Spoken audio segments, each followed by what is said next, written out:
Hello and welcome. Thanks for being here. It's good to see everybody. I send apologies. I came without my guitar player tonight, and I don't play guitar so well, so not much help in that. So on we go, right? I am in charge of announcements here. So I shall open my bulletin and see what surprises await, right?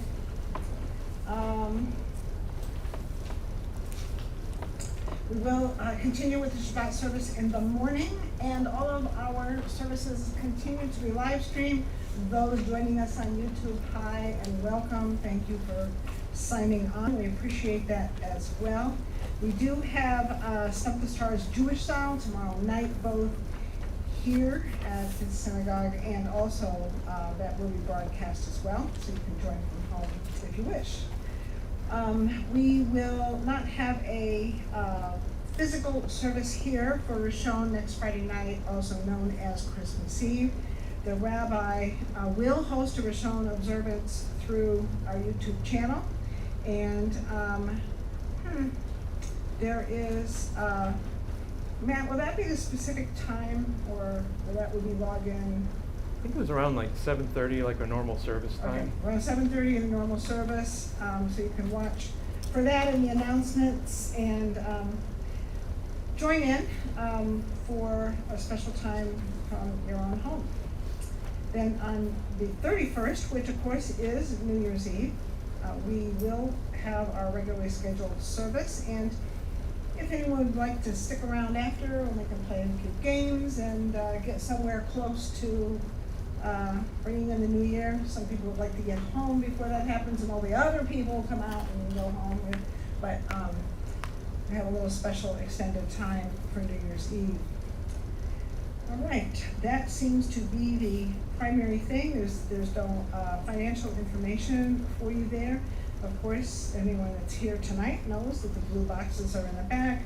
We also do have the PayPal option, and if you click the friends and family side of the link, you don't get charged extra, and either does the synagogue.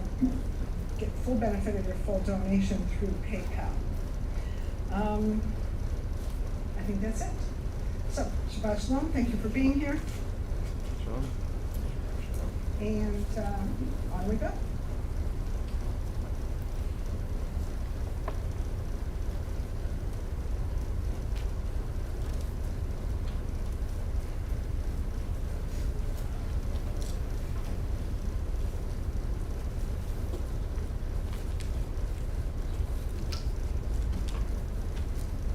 Just want to build on the announcements just a little bit.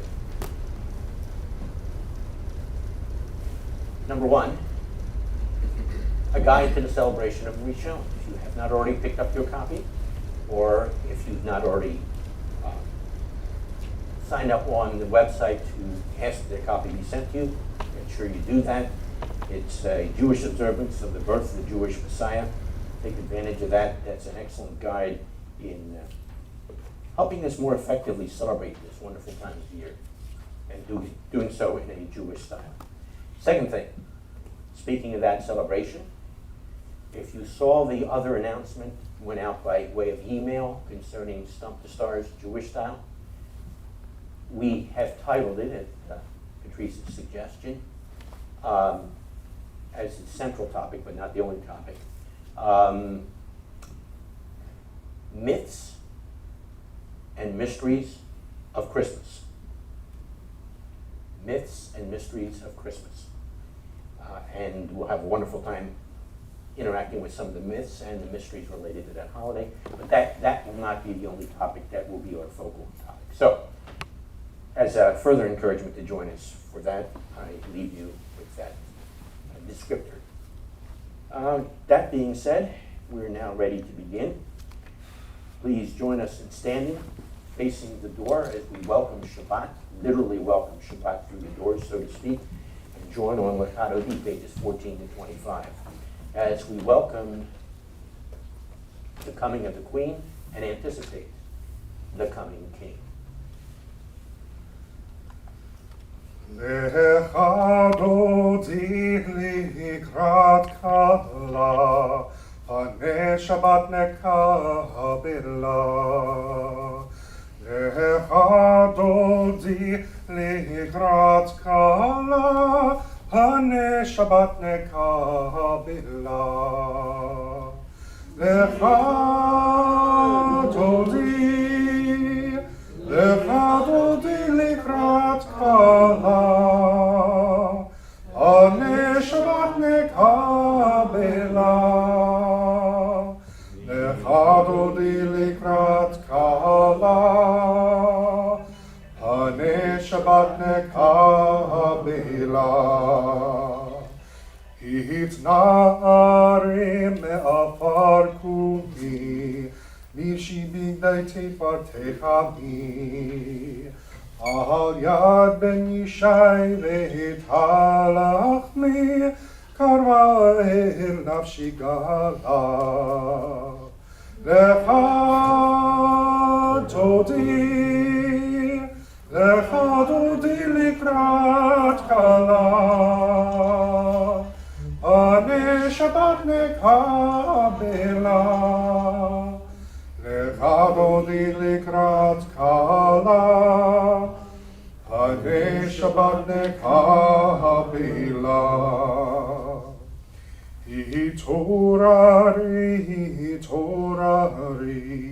kiva ore kumi ori, uri shirde beiri, kevod Adonai alayich nigla.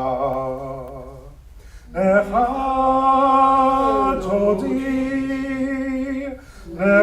dodi likrat kala, Pane Shabbat nekabela. Lecha dodi likrat kala, Pane Shabbat nekabela. Yaminus multi protsi, ve'et Adonai ta'aritzi. Ayadish ben parzi, v'nis mecha v'nagila. Lecha dodi likrat kala, Pane Shabbat nekabela. Lecha dodi likrat kala, Pane Shabbat nekabela. Come, my friend, meet the bride. Let's welcome the presence of the Sabbath. Shake the dust off yourself, rise. Dress in garments of glory, my people. Jesse's son, the Bethlehemite, draws near, bringing us redemption. Come, my friend, meet the bride. Let's welcome the presence of the Sabbath. Wake up, your light has come. Arise, shine, awake, awake. Sing a grand song. The glory of God is revealed to you. Come, my friend, meet the bride. Let's welcome the presence of the Sabbath. To the right and to the left will your borders expand, and the Lord will revere. Because of the man, the son of Perez, will we rejoice and be glad. Come, my friend, meet the bride. Let's welcome the presence of the Sabbath. Please be seated.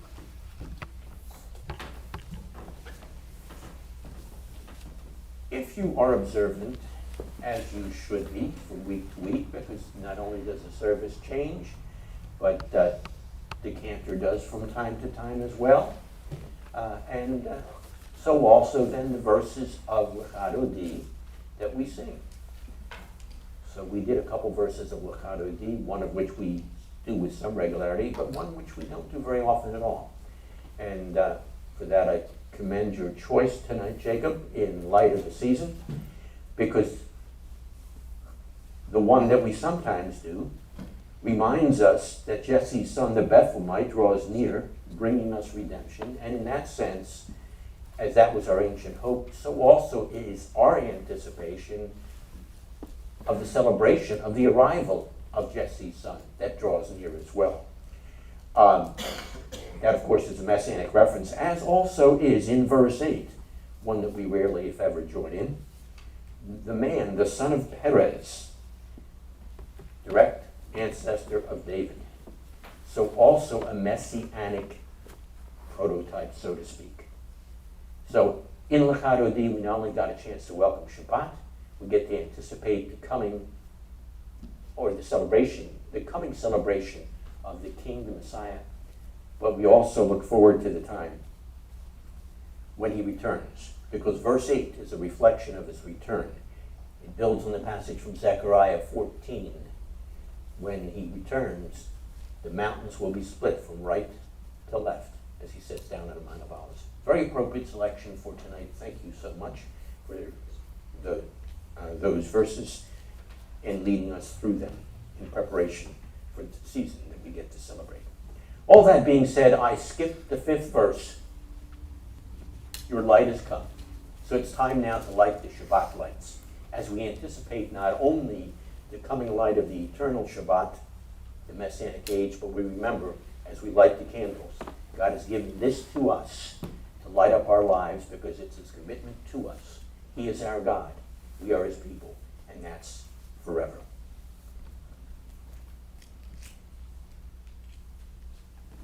Does this not work anymore? Is this not working anymore? For the fuel. Oh, not even this. This doesn't either. It looks like it's out of fuel too.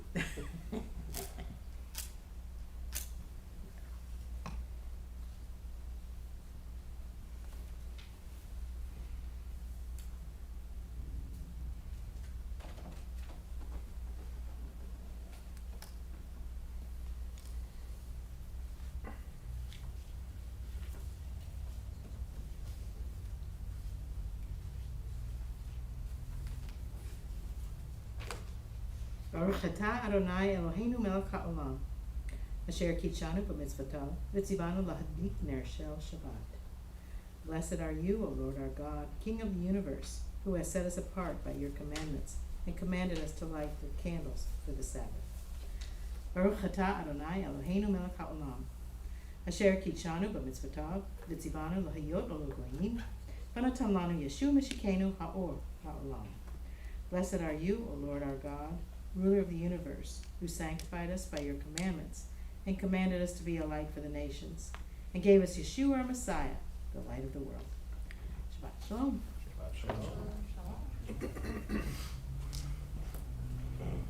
In keeping with the theme of this evening, as Jacob was kind enough to help establish it for us, the immediate portions for tonight are the abridged and summary sections, pages 60 to 63. While the summary section reminds us of the wonder and the beauty of Shabbat, the abridged section is a wonderful response of anticipation, asking that we would get to see the flourishing of the throne of David and the lengthening of the light of our Messiah. Please join us in standing facing Jerusalem, the direction of the ark, and make these words your response to God tonight, and then join with us in the response section, speaking of responses, as we go through the summary of the Shabbat Amidah. Pages 60 to 63.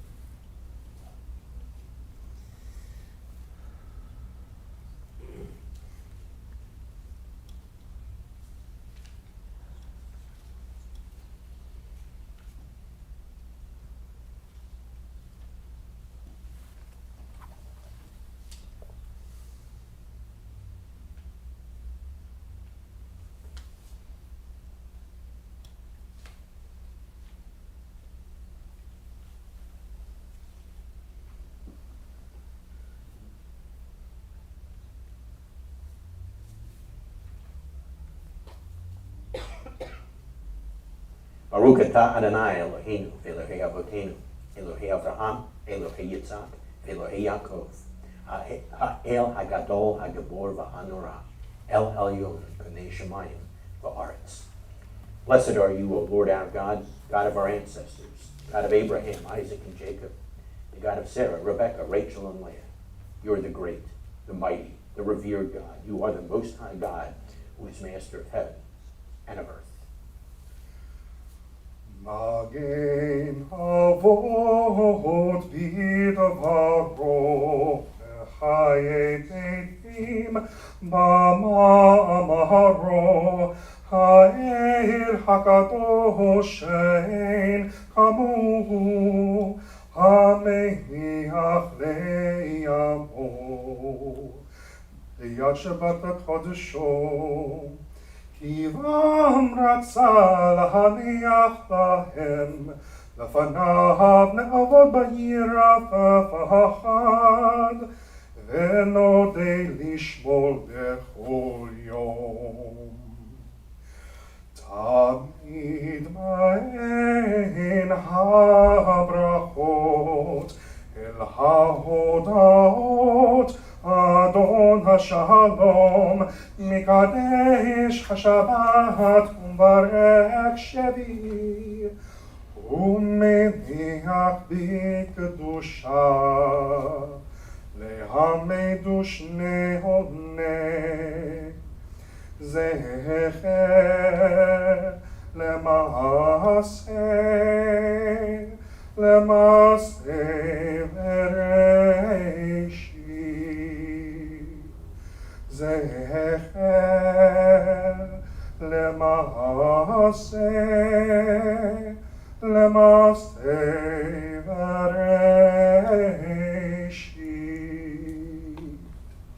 Together, he with his word was a shield to our forefathers, and by his voice will raise the dead.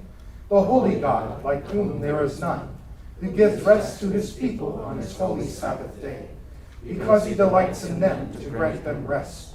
Before his presence we will serve with fear and awe. Daily and constantly we will thank him with the appropriate praises.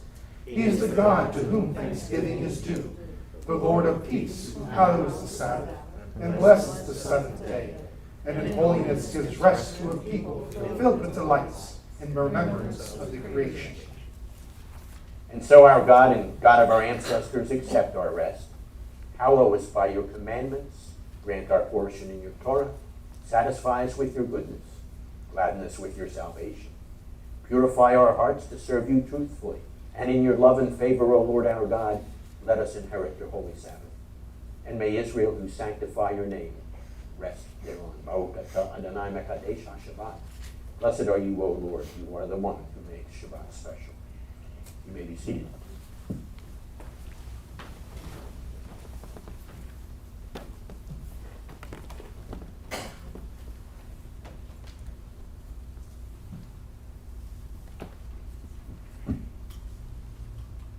We've anticipated getting to see the lengthening of the light of the Messiah. And now we remind ourselves, as he anticipates that time as well, he's sitting in the place of ultimate authority in the heavenly realms. We enter that throne room scene as we respond on pages 40 and 41 with Ha'Elohim Asher.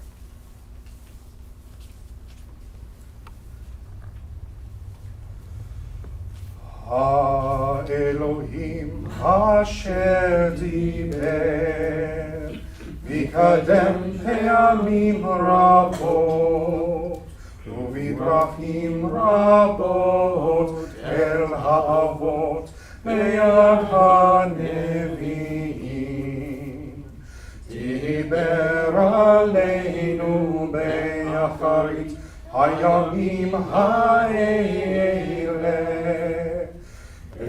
Yad Habein Asher Sam Le'yom Resh Kol Uvyado Amasa et ha'olamim Uzohar kevodo V'tzelem atzmuto Ve'oseko b'dvaro Rav הגבורה ולאחר שיעשה טיהור חטאים ישב לימין הבתולה. Together? In the past, God spoke to our fathers through the prophets, and many times in various ways. But now, in the end of days, he has spoken to us by the Messiah, his Son, whom he appointed the heir of all things, through whom he made the universe.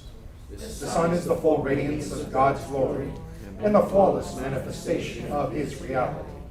He sustains all things by his powerful word. After he made atonement for sins, he sat down in the place of authority beside the majesty in heaven. True and firm, established and lasting, right and faithful, loved and treasured, desired and pleasant, feared and mighty, ordered and acceptable, good and beautiful is this word to us forever and ever. Our response to gratitude and praise continues with the classic selection of praise in our liturgy, Kaddish, as we become accustomed to it. Pages 156 and 157 will use the Sephardi version of Kaddish because it helps us more fully anticipate the return of the Messiah. And God's making sprout his salvation even in our lifetime as he brings near the Messiah. We rise, we don't rise yet, but we respond on pages 156 and 157.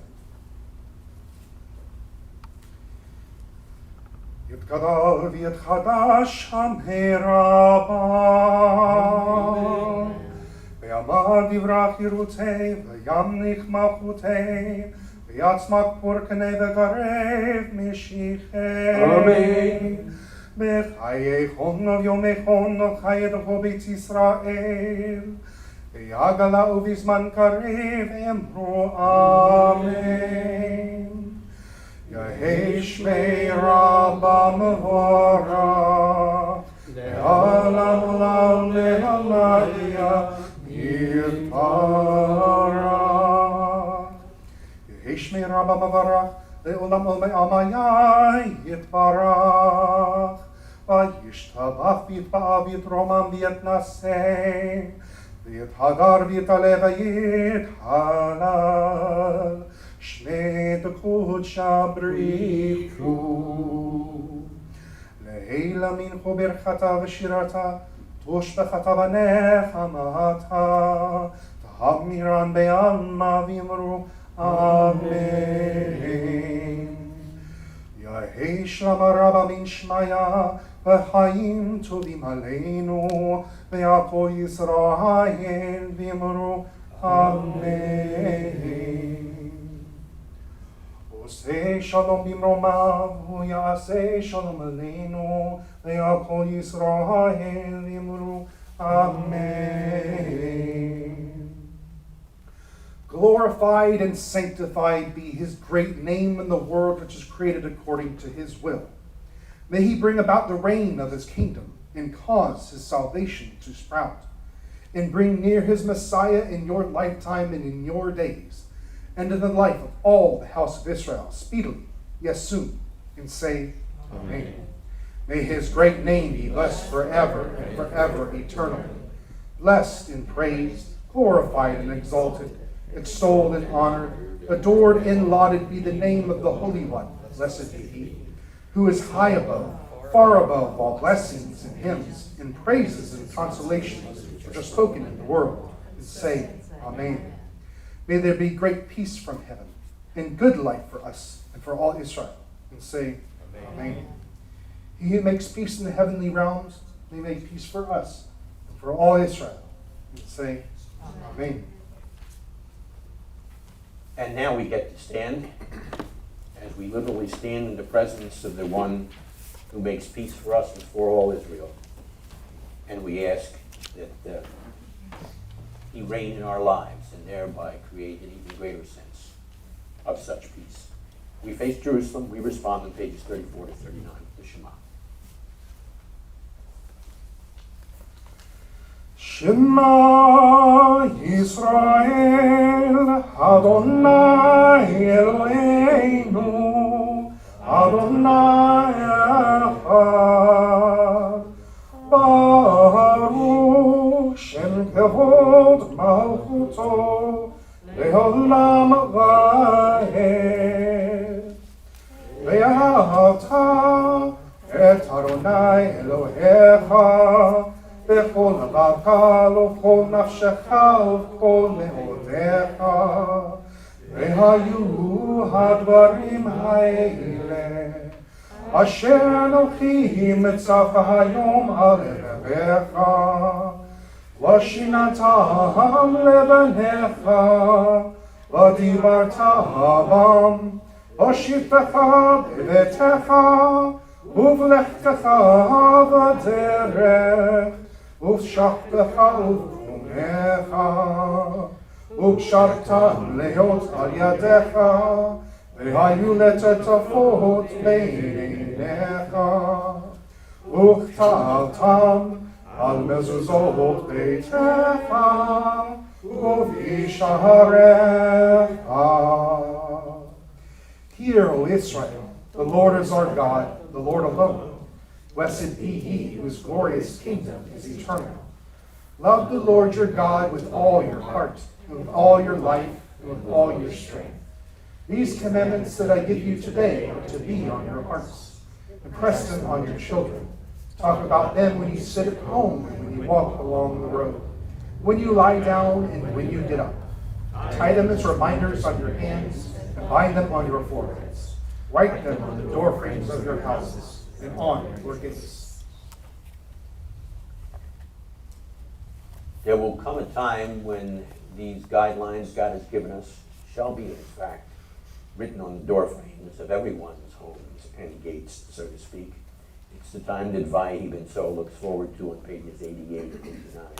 It is, in fact, the time when from Zion will go forth the Torah and the word of the Lord from Jerusalem. That becomes our response as well as our anticipation as we turn to those pages.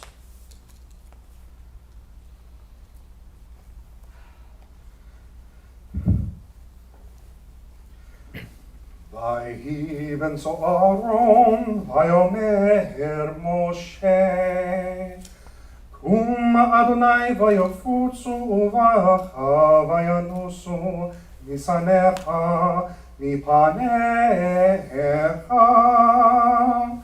ki mitzion tetzei Torah, ki mitzion tetzei Torah, udovar Adonai miYerushalayim. Baruch Shenatan Torah Torah, Baruch Shenatan Torah Torah, Le'amo Yisrael b'kedushato. And it came to pass, whenever the ark went forward, Moses would say, Arise, O Lord, and let your enemies be scattered. May those who hate you flee from before you. For from Zion shall go forth the Torah, and the word of the Lord out of Jerusalem. Blessed be he who in holiness gave the Torah to his people, Israel.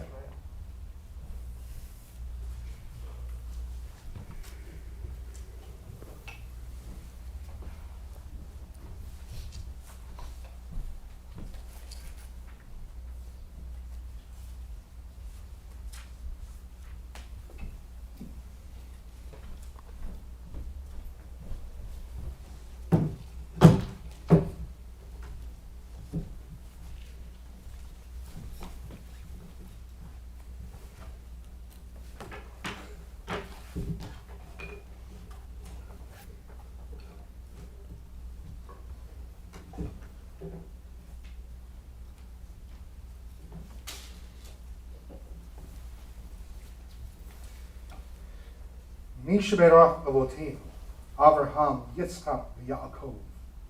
He who blessed our fathers, Abraham, Isaac, and Jacob, May he bless Carrie, and may he bless John, who've come up to honor God in the Torah. May the Holy One bless them and their families and send blessing and prosperity on all the work of their hands. Baruch hu et Adonai HaMavorach. Baruch Adonai u'barach le'olam va'ed. Baruch atah Adonai Eloheinu melech haolam asher bachar banu michol ha'amim ונתן לנו את תורתו. ברוך אתה אדוני נותן התורה. Amen. Bless the Lord who is blessed. Bless the Lord who is blessed forever and ever.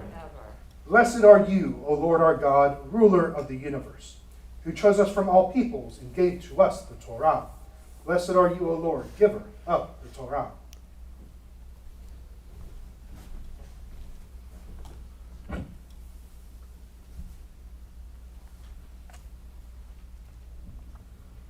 Please follow along in the inside of your bulletin. Vayechi Yaakov be'eretz Mitzrayim shava estre shana vayehi yamei Yaakov shnei chayam shava shanim ve'arba'im uma'at shana.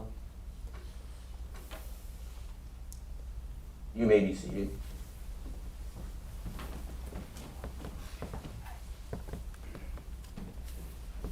And the text says, and Jacob lived in the land of Egypt for 17 years. And it's an interesting combination here. And this was, and so the days of Jacob's, and so were the days of Jacob, the years of his life. They were 7 years plus 40 plus 100 years. Interesting construction, interesting focus. 17 years in Egypt. Right up front and stressed. Why? Interestingly enough, there's another 17 years that occurs just a couple of 3 weeks ago in the readings.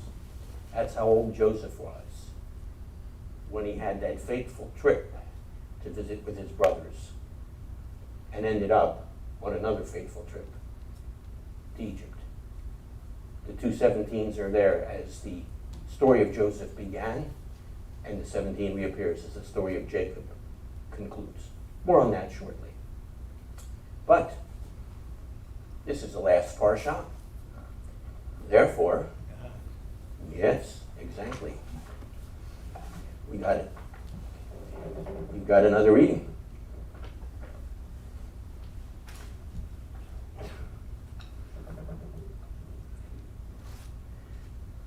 And it reads at the end, Vayamat Yosef ben Me'ah Aser Shani.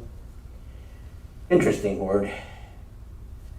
Vayachanotu oto vayashem be'aron b'Mitzrayim. In case you didn't follow that. And so Joseph died, and he was 110 years old. And the reason that's a strange word, they embalmed him. And they placed him, often translated, in a coffin in Egypt. But if you heard it carefully, they placed him in Ba'aron. Same term that we use for the ark. In the ark. Very significant that it's described in that fashion. But again, more on that story later.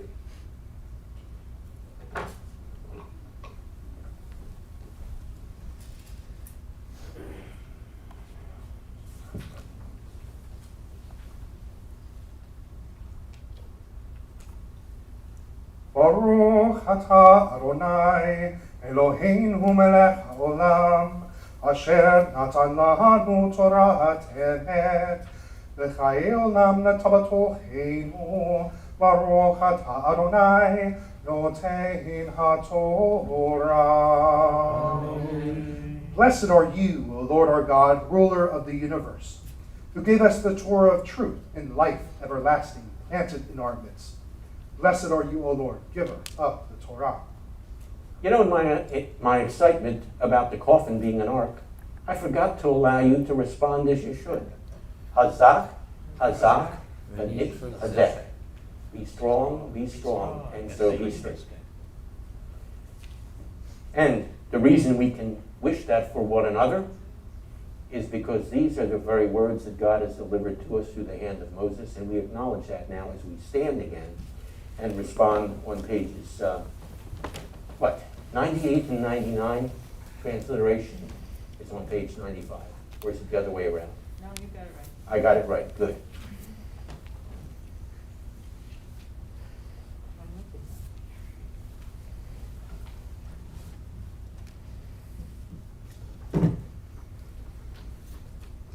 Bezot haTorah asher sa Moshe lifnei bnei Yisrael al pi Adonai beyad Moshe. This is the Torah which Moses placed before the children of Israel, and is in accord with the Lord's command by the hand of Moses.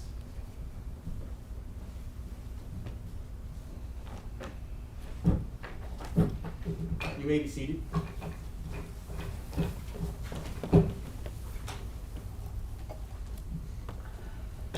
And now we respond with Etz Chaim, Tree of Life, pages 96 and 97. It's a reminder that if these words truly come from God, they source our lives. And so we ask that He renews our days as of old. Etz Chaim hi lema chazikim ba v'tom keha meusha deracheha darchei Noam v'chol nativoteha shalom. Hashivenu Adonai elecha v'nashuva Chadesh Yameinu Chadesh Yameinu kekedem. Hashivenu Adonai elecha v'nashuva Chadesh Yameinu Chadesh Yameinu kekedem.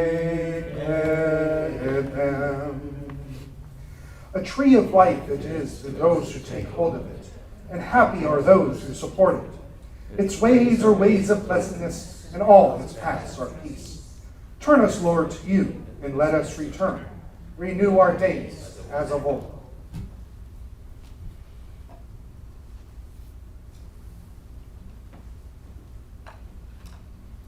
And now we stand before Him again, this time reminding ourselves that we stand before Him as His priests. With days renewed, we then express our joy and our gratitude even more fully. Pages 98 and 99, Uvnocho Yomar is that response. Uvnocho Yorma, Shuva Adonai Revot Alfei Yisrael. When the ark rested, Moses would say, Return, O Lord, to the myriads of Israel's families.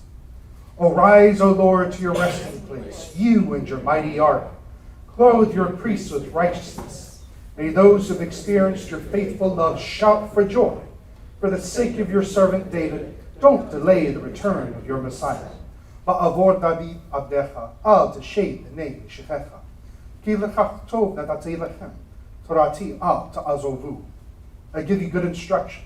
Do not forsake my Torah. And I give you good instruction. Read those around you.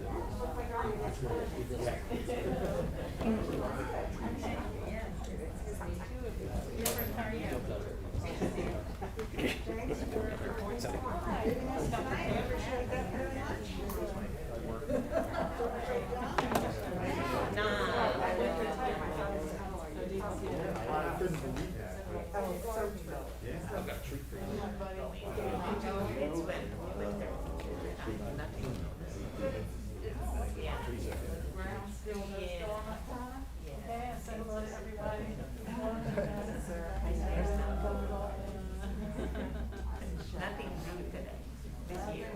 Nothing rude this year. Hello, other side.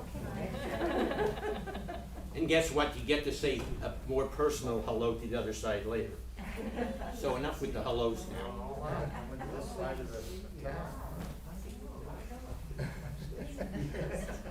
There's always someone who doesn't follow that instruction. Yeah. Who listens to the rabbi, huh? Poor rabbi.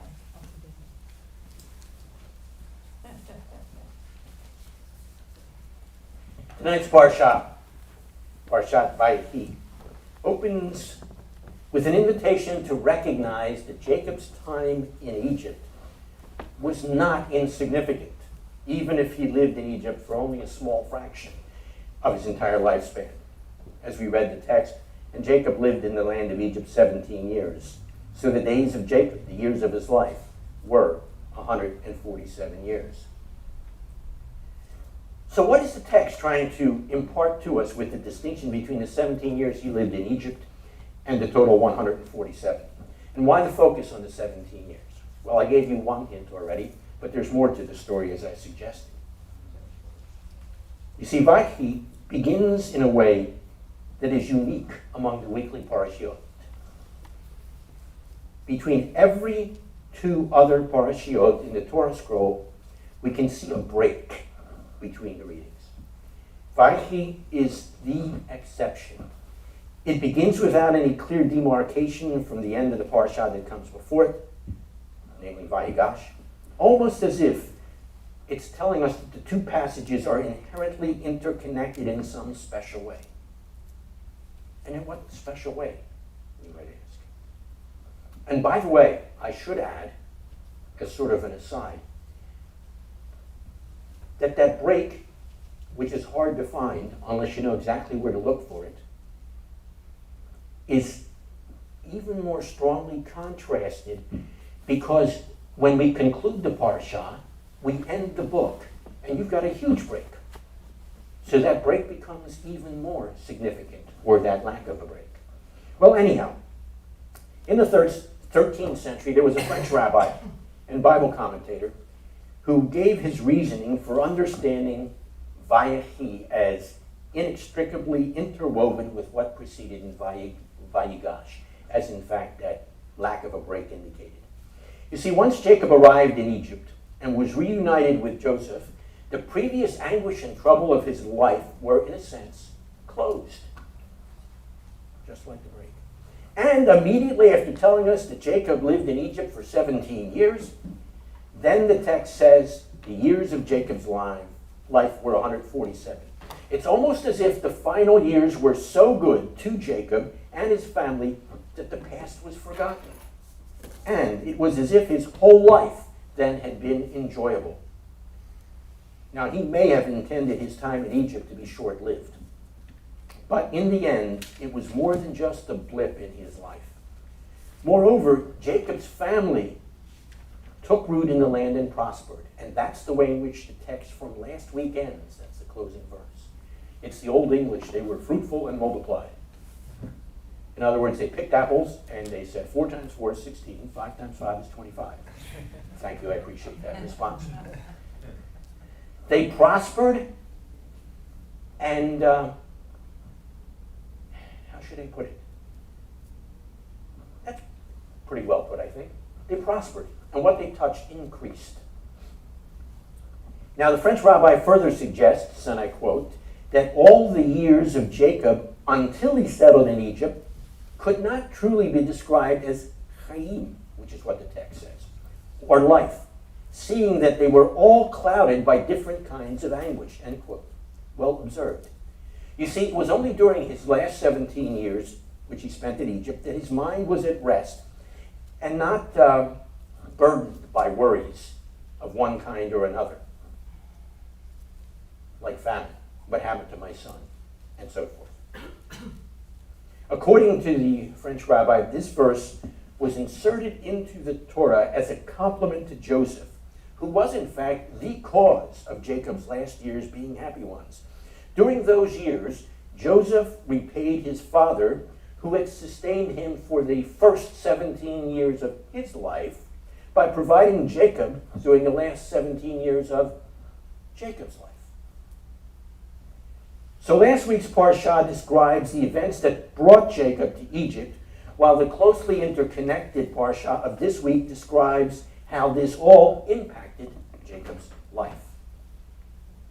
It turned out for Jacob to be a full and meaningful life, because as Jacob described it in last week's portion, my son is still alive. So for Jacob, what had happened?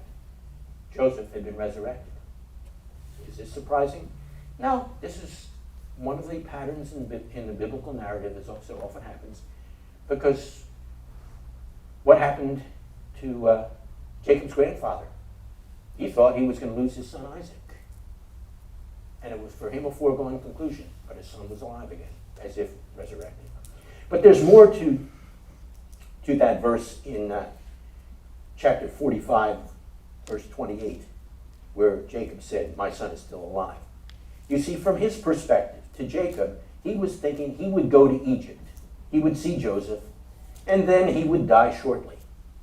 However, this week's Parsha, beginning by describing the fullness of Jacob's life in Egypt for an additional 17 years, tells us it went beyond his expectations. It exceeded what he anticipated by far. And just as Israel prospered in Egypt,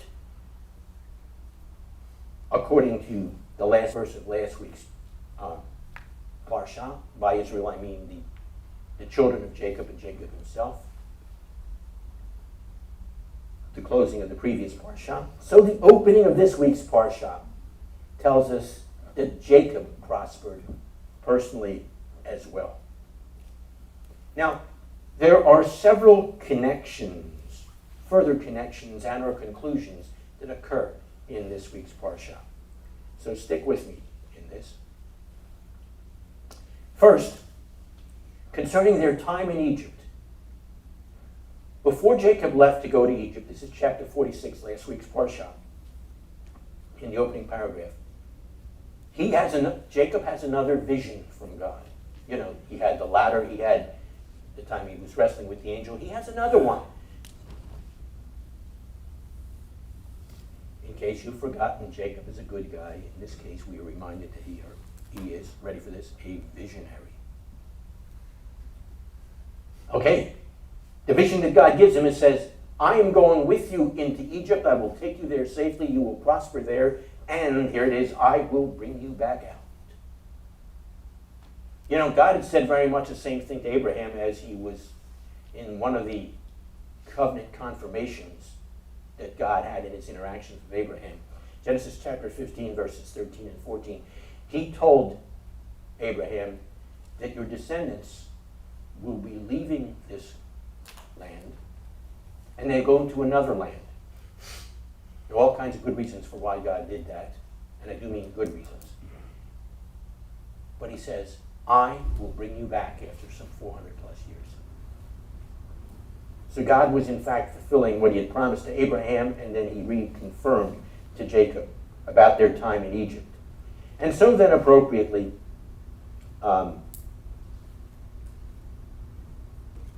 Joseph then responds in chapter 50, just near the very end of the text, he too says to his brothers, oh, by the way, near the end of later on in this week's parsha, just before Jacob's about ready to die, Jacob says to Joseph, you make sure that when God brings our descendants out of the land, that my bones come out as well. Joseph, now building on that in chapter 50, says in verse 24, I am about to die, but God will certainly come to your aid and take you up out of this land to the land he promised on oath to Abraham, Isaac, and Jacob. And Joseph made the sons of Israel swear an oath and said, God will surely come to your aid, and you must carry my bones up from this place. As Jacob had made Joseph swear, Joseph now has his brothers commit to doing the same thing for him. More about Joseph's bones in a minute. Another set of connections. When Jacob was failing, or his life was fading, rather, the text says in chapter 48, verse 10, his eyes were failing. He was fading, his eyes were failing. He was having difficulty seeing. Does that sound familiar? It ought to. Because remember, as the Jacob story begins, his father's eyes were failing. And as Jacob's eyes were failing, this was about the time, because he was near death, that Joseph brought his two sons before Jacob to have his sons blessed. Now Jacob pulls a surprise. It's a double surprise. One part wasn't so surprising, but the other part was. You will recall, well, the part that wasn't surprising is Jacob starts by blessing Joseph, and then extends that blessing to Joseph by blessing Joseph's kids. But what does Jacob do? He crosses his hands and blesses the younger over the elder, just like his father had done to him. Both were God's intention, and so they were carried out. The blessing of the younger son. That's a whole other pattern throughout the book of Genesis, but don't have the time for that. And then in that last section, the closing section of this book, we have the text where Joseph says to his brothers who are fearful, what you intended as a curse, God turned into a blessing. In other words, people's intention as opposed to God's intervention. And he was confident in that, and he reminds his brothers of that. We focused on that last week as part of our drush. Now, it's very interesting when you compare the text that started it all back in chapter 37, where Joseph gets sold into Egypt. It's striking that the text there says he was sold into Egypt for 20 shekels of silver. Yeah, some of you are beginning to see some of the echoes. The number may vary, but not by much. And then we come into the next set of connections or conclusions in the section where Jacob blesses each of his kids. You know, he's done this for Joseph's kids. Now he does so for his own kids. And in that set of blessings are two significant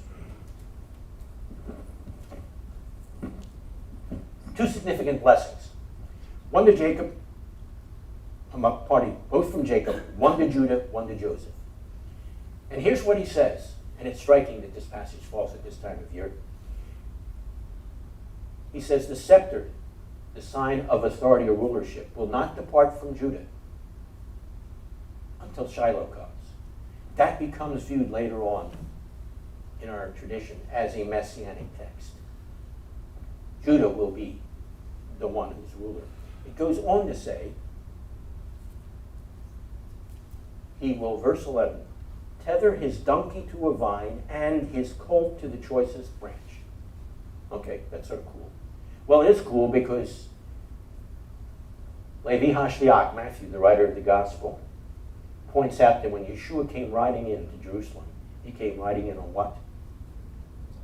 A donkey and its colt, an express fulfillment of this. That's the blessing to Judah, or part of it. And it goes on to bless Joseph in the following fashion a few verses later. Joseph is a fruitful vine near a spring whose branches climb over a wall. In other words, great prosperity.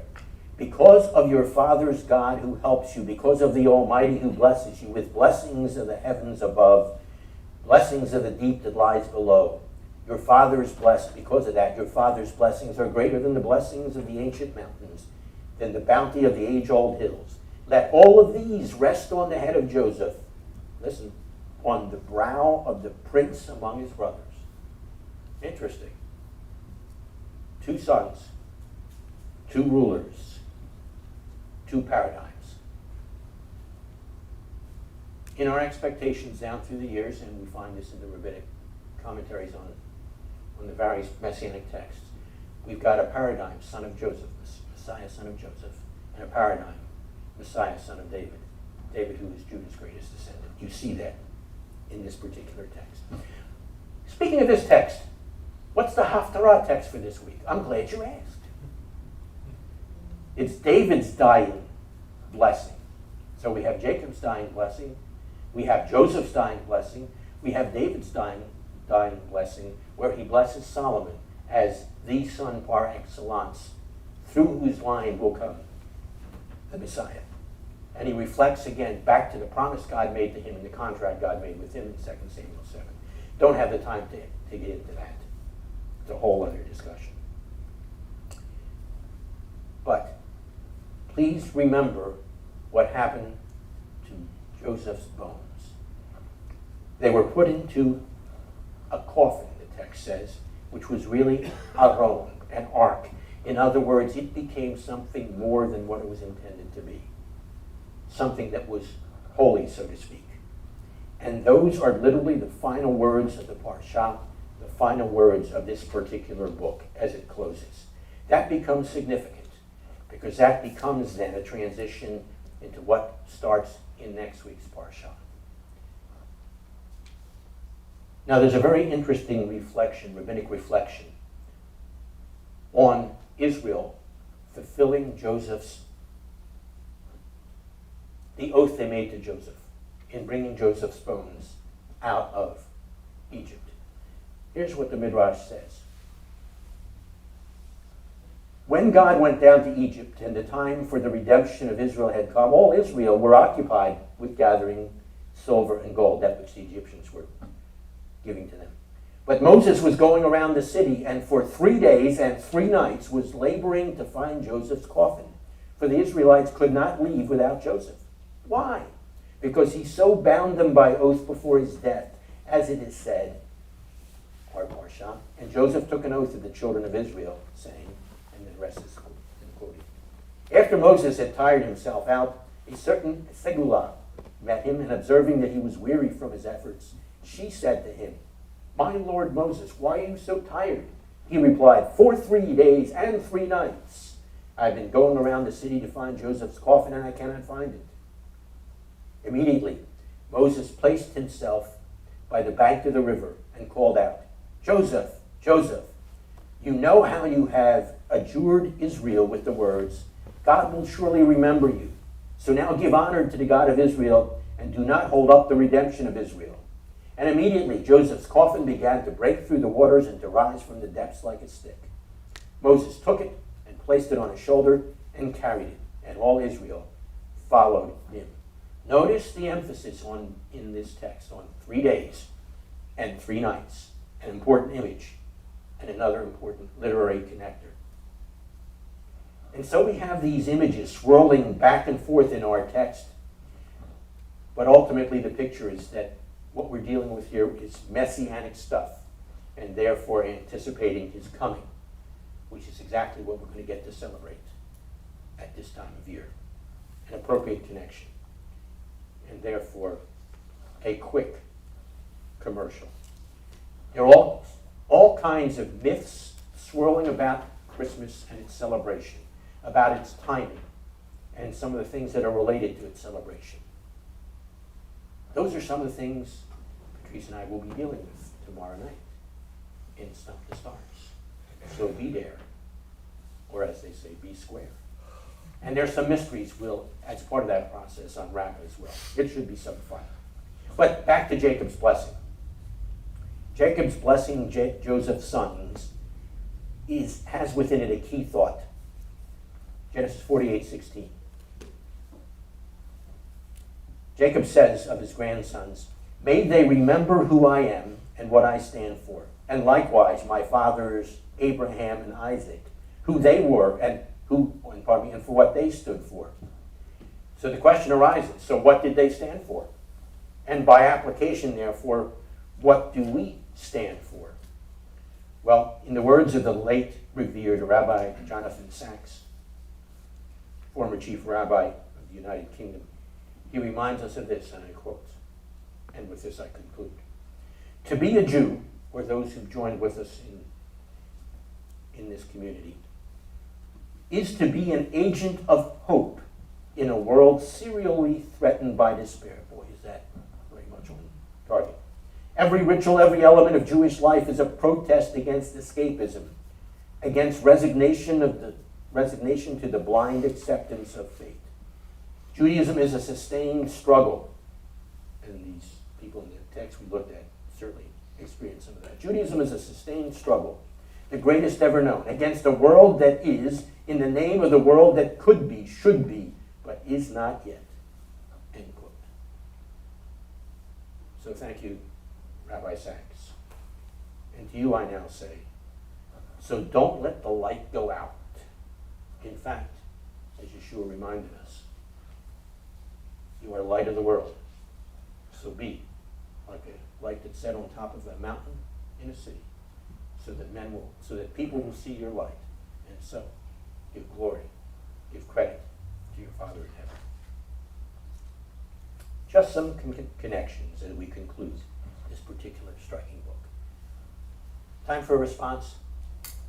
A little bit of quiet so you get a chance to respond.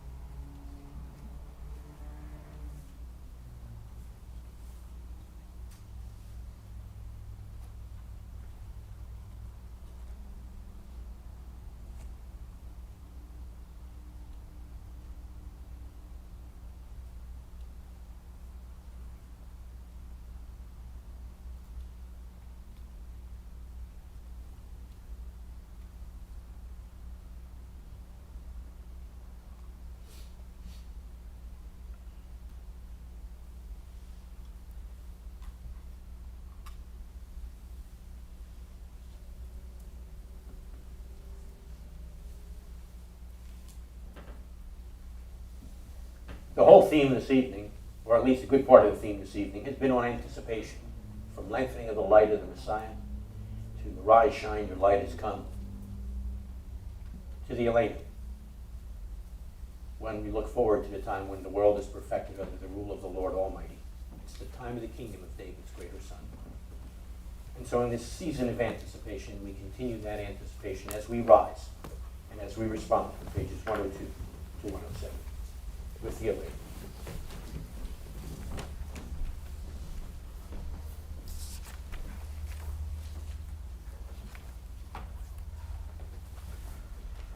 Alleluia, לשבח לאדון הכל, לתת גדולה ליוצר בראשית, שלא עשנו כגי הרצות, ולא שמנו כמשפחות האדמה, שלא שמחתנו כהם, וגורלנו כחל הבונם.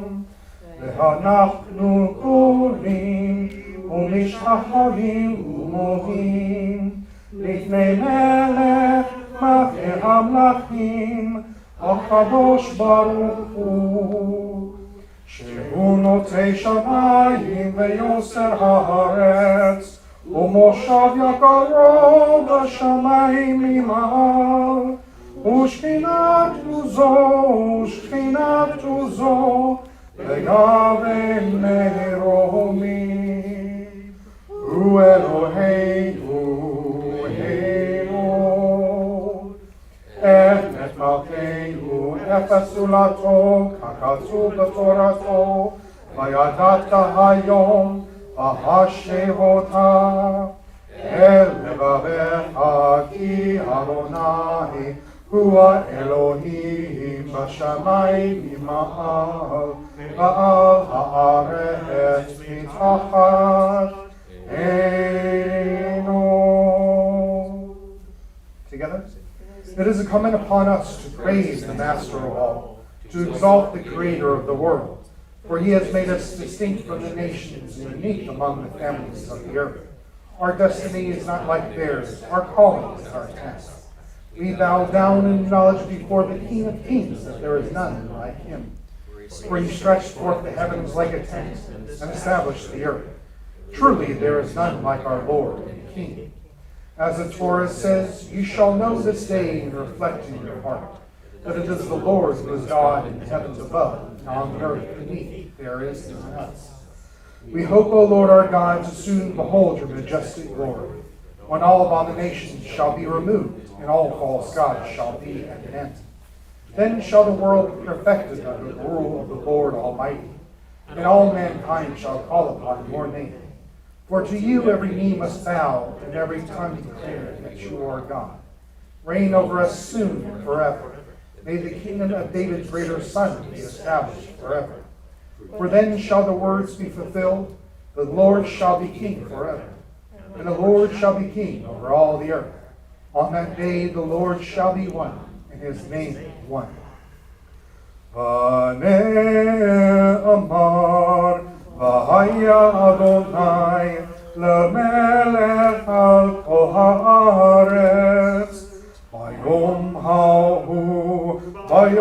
hahu Iye Adonai echad Ushmo echad.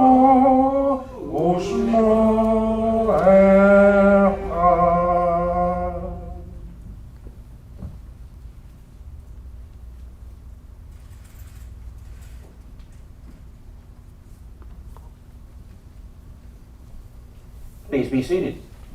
As we move into the last part of our service, and you'll notice in just a second that nobody but me is standing.